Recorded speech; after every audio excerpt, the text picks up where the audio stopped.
Hello everyone, आप सभी का हमारी यूट्यूब चैनल हिंदी ज्ञान मंजूषा में हार्दिक स्वागत है। आज हम शब्द निर्माण की दूसरी प्रक्रिया प्रत्यय की चर्चा करेंगे।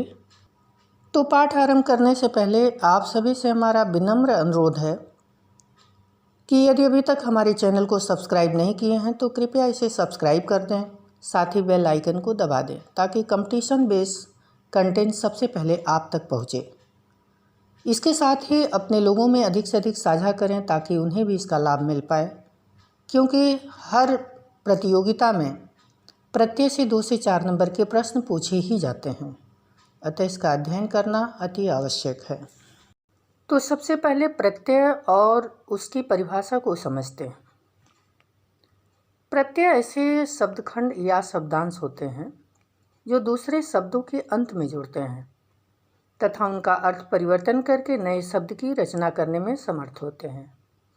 जैसे दुकान एक विशेष स्थान है जहाँ से आवश्यक चीज़ें खरीदी जाती हैं। इसका अर्थ कोई व्यक्ति नहीं, किंतु जब दुकान शब्द के बाद इसमें दार शब्दांश जोड़ दिया जाता है तो शब्द दुकानदार बन जाता है, जिसका अर्थ हो जाता है वह व्यक्ति जो दुकान चलाता है। इन बातों से स्पष्ट है कि प्रत्यय शब्दखंड या शब्दांश होते हैं। दूसरी बात, वे सार्थक होते हुए भी स्वयं में अपूर्ण होते हैं, इसलिए वाक्य में उनका स्वतंत्र प्रयोग नहीं हो सकता है। तीसरी बात, प्रत्यय शब्द के अंत में जुड़ते हैं, या यूं कहें कि वह लघुतम सार्थक शब्दखंड जो किसी शब्द के अंत में जुड़कर या धातु रूप के साथ नए शब्द का निर्माण करता है प्रत्यय कहलाता है, अथवा जो शब्दांश धातु रूप या शब्दों के अंत में लगकर नए शब्दों का निर्माण करते हैं उसे प्रत्यय कहते हैं। जैसे होन प्लस हार होनहार, महान प्लस ता महानता, गा प्लस वैया गवैया। अब देखते हैं प्रत्यय कितने प्रकार के होते हैं। तो प्रत्यय 2 तरह के होते हैं। पहला है कृत प्रत्यय और दूसरा तद्धित प्रत्यय। कृत प्रत्यय यानी क्रिया से बनने वाले प्रत्यय को कृत प्रत्यय कहते हैं। इसमें मूल शब्द क्रिया होता है और प्रत्यय जुड़ने के बाद वह संज्ञा या विशेषण शब्द का निर्माण करते हैं। या यूं कहें कि जो प्रत्यय क्रिया के मूल धातु रूप के साथ लगकर संज्ञा अथवा विशेषण का निर्माण करते हैं वे कृत प्रत्यय कहलाते हैं। जैसे घिस धनाई घिसाई, इसमें आई प्रत्यय है। अब हम कुछ कृत प्रत्यय के उदाहरण देखते हैं कि किस तरह से वो प्रत्यय के साथ जुड़ने के बाद अपना अर्थ ग्रहण करते हैं। जैसे दुकानदार शब्द है, इसमें जो मूल रूप है वो दुकान है, दार प्रत्यय लगा हुआ है। पहलवान में पहल धातु रूप है और वान प्रत्यय है। त्यागी में त्याग धन ई, गवैया गा धन वैया, खिलौना खेल धन औना, झाड़न झाड़ धन नौ, उड़ान उड़ धन आन। हिंदी में प्रचलित कुछ कृत प्रत्यय और उससे निर्मित शब्द इस प्रकार से हैं। जैसे अन प्रत्यय निम्नलिखित क्रियाओं के साथ लग करके इस तरह से अपना अर्थ ग्रहण करता है।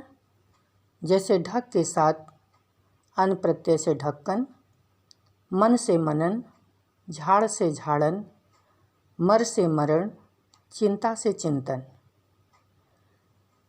अक्कड़ प्रत्यय घूम के साथ लग करके घुमक्कड़, पी के साथ पियक्कड़ और रू के साथ रुअक्कड़। अंत प्रत्यय गढ़ के साथ लग करके गढ़ंत, रट के साथ लग करके रटंत। आ प्रत्यय सोच के साथ लग करके सोचा, भूल के साथ भूला, समझ के साथ समझा, पढ़ के साथ पढ़ा, लिख के साथ लिखा, भटक के साथ भटका। आई प्रत्यय पिटा के साथ पिटाई, लिख के साथ लिखाई, लड़ के साथ लड़ाई, चढ़ के साथ चढ़ाई, कमा के साथ कमाई, और पढ़ के साथ पढ़ाई। आऊ प्रत्यय निम्नलिखित क्रियाओं के साथ इस तरह रूप लेते हैं, जैसे कमा के साथ कमाऊं, बिक के साथ बिकाऊं, चला के साथ चलाऊं, टिक के साथ टिकाऊं। आक प्रत्यय तैर क्रिया के साथ तैराक, चाल के साथ चालाक। आका प्रत्यय लड़ के साथ लग के लड़ाका। आकू प्रत्यय लड़ के साथ लड़ाकू, पढ़ के साथ पढ़ाकू, उड़ के साथ उड़ाकू। अन प्रत्यय मिल के साथ मिल के मिलान, लग के साथ लगान, उठ के साथ उठान, कट से कटान, उड़ से उड़ान और चाल से चालान।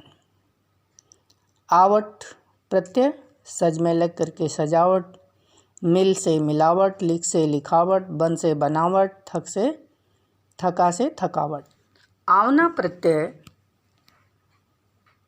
सुह के साथ सुहावना, लोभ के साथ लुभावना, डर के साथ डरावना। आवा प्रत्यय दिख के साथ दिखावा, भूल से भुलावा, बोल से बुलावा, पहन से पहनावा। आलू प्रत्यय झगड़ से झगड़ालू, दया से दयालु और लजा से लजालू। आस प्रत्यय पी के साथ लगकर प्यास, छप के साथ छपास और निक के साथ निकास। आहट प्रत्यय चिल्ला के साथ चिल्लाहट, घबरा के साथ घबराहट और मुस्करा के साथ मुस्कराहट। ईयल प्रत्यय मर के साथ मरियल, सड़ा के साथ सड़ियल और दाढ़ी के साथ दढ़ियल। ईया प्रत्यय बड़ से बढ़िया, जड़ से जड़ियाँ, घट से घटिया। इसी तरह से ई प्रत्यय हंस के साथ लग कर के हंसी, खिड़क से खिड़की, घुड़क से घुड़की और धमक से धमकी, बुहार से बुहारी, बोल से बोली। ऊ प्रत्यय खा में लगकर खाऊं, चाल से चालू, रट से रट्टू, उतार से उतारू, झाड़ से झाड़ू। एरा प्रत्यय लूट के साथ लगकर लुटेरा और कमा के साथ कमेरा।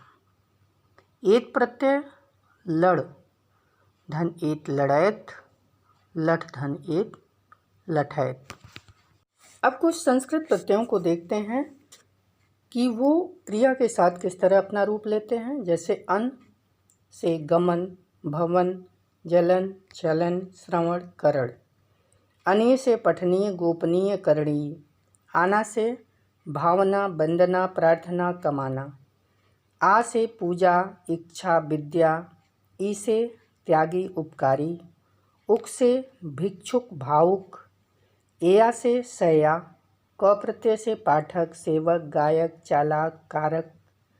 ता से नेता, दाता, कर्ता, वक्ता, विक्रेता, अभिनेता। ती से गति, मति, यति, शक्ति, नीति। य से देय, गेय, पेय।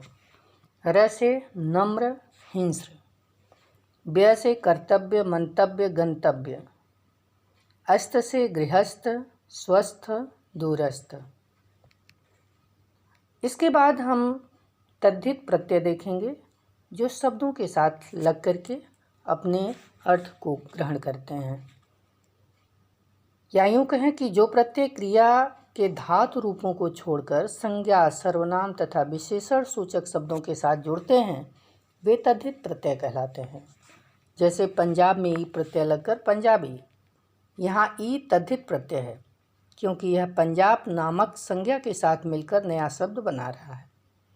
हिंदी में संस्कृत के अतिरिक्त अरबी, फारसी के प्रत्यय भी पर्याप्त मात्रा में प्रचलित हैं। तो सबसे पहले हम हिंदी के तद्धित प्रत्यय को देखते हैं। जैसे आ प्रत्यय मैल के साथ मिलकर मैला, ठंड से ठंडा, भूख से भूखा, प्यास से प्यासा, घन से घना। आई प्रत्यय भला के साथ भलाई, बुरा के साथ बुराई, मीठा के साथ मिठाई, चतुर से चतुराई, ठाकुर से ठकुराई, पंडित से पंडिताई, अच्छा से अच्छाई। आऊ प्रत्यय उप में लगकर उपजाऊं, पंडित में लगकर पंडिताऊं। आना साल के साथ सालाना, जुर्म के साथ जुर्माना, घर के साथ घराना, रोज के साथ रोजाना। ई प्रत्यय बुद्धिमान में लगकर बुद्धिमानी, चाचा से चाची, नाना से नानी, धन से धनी, लालच से लालची, घंटा से घंटी, रस्सा से रस्सी, ऊन से ऊनी। इन प्रत्यय नमक से लगकर नमकीन, शौक से शौकीन, रंग से रंगीन। एरा प्रत्यय साप में लगकर सपेरा, चित में लगकर चितेरा, मामा में लगकर ममेरा, फूफा से फुफेरा, मौसा से मौसेरा, अंधा से अंधेरा। कार प्रत्यय पत्र से लगकर पत्रकार, कथा से कथाकार, कला से कलाकार, स्वर्ण से स्वर्णकार, चित्र से चित्रकार, नाटक से नाटककार, साहित्य से साहित्यकार, कहानी से कहानीकार, इतिहास से इतिहासकार। गर प्रत्यय सौदा से लगकर सौदागर, कार से लगकर कारीगर, जादू से जादूगर। गुना 100 से 100 गुना, 3 से 3 गुना, 2 से 2 गुना, 4 से 4 गुना। ची प्रत्यय अफीम के साथ लगकर अफीमची, तोप के साथ तोपची और खजाना से खजानची। ड़ा प्रत्यय दुख से दुखड़ा, मुख से मुखड़ा और बाछा से बछड़ा। अब संस्कृत के कुछ तद्धित प्रत्ययों को देखते हैं। अप्रत्यय बौद्ध, शाक्त, शैव। आलू से दयालु, लज्जालु, कृपालु। इत प्रत्यय से हर्षित, शोभित, तरंगित, अंकित, पल्लवित, आनंदित। इमा प्रत्यय से कालीमा, महिमा, नीलिमा, लालिमा। इल प्रत्यय से धूमिल, जटिल, पंकिल। ये से भारतीय, शासकीय, स्वर्गीय। तम से श्रेष्ठतम, महानतम, घोरतम, उच्चतम, निकृष्टतम। तः प्रत्यय से स्वतः, मूलतः, तत्वतः। त्व प्रत्यय सतित्व, कवित्व, अमरत्व, अपनत्व, लघुत्व, स्त्रीत्व। ता प्रत्यय महानता, मानवता, एकता, लघुता। नीय प्रत्यय दर्शनीय, गोपनीय, आदरणीय और मान प्रत्यय से गतिमान, श्रीमान। कुछ उर्दू के प्रत्यय इस प्रकार से हैं। अंदाज से गोलंदाज, तीरंदाज। आना से सालाना, मेहनताना, शुक्राना। इस से कोशिश, फरमाइश, अजमाइश। इना से महीना, पसीना, कमीना। मंद से दौलतमंद, ज़रूरतमंद, अक्लमंद। बाज से चालबाज, धोखेबाज, पतंगबाज। इंदा से आइंदा, जिंदा। ये प्रत्यय से आमदनी। दान से पीकदान, कलमदान, इत्रदान। और साज से जालसाज। हिंदी में शब्द रचना के लिए उपसर्ग और प्रत्यय दोनों का एक साथ भी प्रयोग होता है और उनसे एक नया शब्द बनता है। जैसे अप उपसर्ग मान मूल शब्द के साथ इत प्रत्यय के संयोग से अपमानित शब्द बनता है। इसी तरह अधर्म इक प्रत्यय से अधार्मिक, उपकार क प्रत्यय से उपकारक, उप उपसर्ग स्थित शब्द ति प्रत्यय से उपस्थिति, अति उपसर्ग अधुना मूल शब्द इक प्रत्यय से अत्याधुनिक, अभि उपसर्ग मान के साथ ई प्रत्यय लगकर अभिमानी, अ उपसर्ग प्रति मूल शब्द और आशा तथा इत प्रत्यय से अप्रत्याशित, अनुपसर्ग मान शब्द के साथ इत प्रत्यय लगकर अनुमानित, दुर्उपसर्ग गम धातु ता प्रत्यय से दुर्गमता, औपसर्ग लोक मूल शब्द इक और ता प्रत्यय के संयोग से अलौकिकता, अनुउपसर्ग उदार शब्द और ता प्रत्यय के संयोग से अनुदारता, दुस उपसर्ग साहस शब्द के साथ ई प्रत्यय के संयोग से दुस्साहसी, बद उपसर्ग चलन शब्द के साथ ई प्रत्यय से बदचलनी, परि उपसर्ग पूर्ण शब्द के साथ ता प्रत्यय लगकर परिपूर्णता, बे उपसर्ग चैन शब्द के साथ लग करके ई प्रत्यय के संयोग से बेचैनी, निर उपसर्ग दया शब्द के साथ ई प्रत्यय से निर्दयी। इस प्रकार से शब्द में उपसर्ग या प्रत्यय जोड़कर शब्द रचना करते समय निम्न बातों का ध्यान रखना चाहिए। मूल शब्द में एक ही उपसर्ग या प्रत्यय जोड़ना चाहिए। जैसे ज्ञात में एक प्रत्यय व्यय जोड़ना चाहिए, उसमें एक और प्रत्यय ता जोड़कर ज्ञातव्यता नहीं बना देना चाहिए। उपसर्ग या प्रत्यय जोड़ते समय संधि नियमों का भी ध्यान रखना चाहिए। तीसरी चीज़ है कि मूल शब्द के आरंभ में आ स्वर को नहीं बदलना चाहिए। जैसे आधारित को आधारित नहीं बना देना चाहिए। चौथी बात है कि ध्वनि परिवर्तन में कहीं एक जगह तो कहीं दो जगह वृद्धि होती है। जैसे मधुर शब्द में माधुरी बनाने के लिए केवल म धन आ माँ एक वृद्धि होकर के माधुरी शब्द बन जाएगा। यही बात सांसारिक शब्द पर भी लागू होती है, किंतु परलोक को पारलौकिक बनाने के लिए प के स्थान पर पा अथवा लो के स्थान पर ल हो जाएगा, तब शब्द बनेगा पारलौकिक।